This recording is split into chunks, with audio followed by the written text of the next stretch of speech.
Aisha Vita Raisa Tsopakely mafinaritra mataratara nametrako mpenina koto anaty tasitara nakavisany foko tao anato maro mampamorona tsy misy nasaropiaro nereta hatramy fa sany fomba nkofo nanakiana tsy ty fa telo meko ny toko nanao ny aiky tsy ho zavatsy izy tokony atao elanelany fandrainiontsika selo kanrosombo taona teko sy faty saky lay fitiavana mamy mitoka atao nato mitsikaiky foana tsy haiko nakopony laha tena ty mihitsy le hoe tavoka tsy malela indra iandro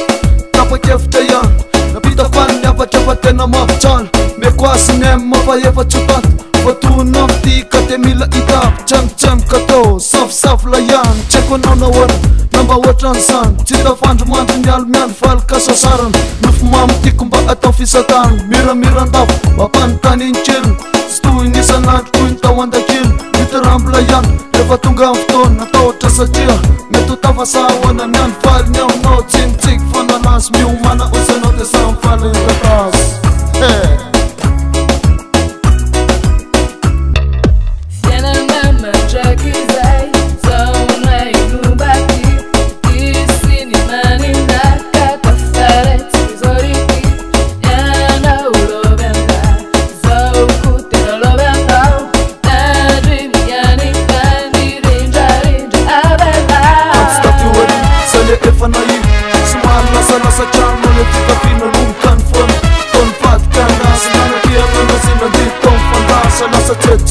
enao ny very faheny zany velona take zany novoteny fanikofo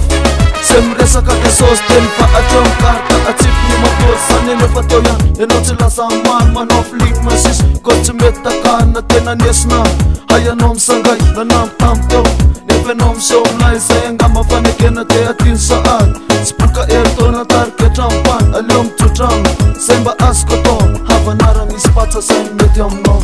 tampoka teo teny resiko mpenina toteny tsy misy fanetano miverina tsy manosina tinonisy tokony atao isy mifotona nenano azinao ka mety enamy tany izy kofa tsy hoany mety zany lova say efa fomba tamy mety anao hitomany fa zany fomba anya fomba fiainany zany rineny fasakivo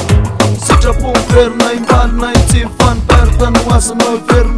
iverimbeliny zany ereto fasa mitomany say angamba ny kosy azo tsify aminao lahosy sy ny fitsy mainy tambatra fa avelao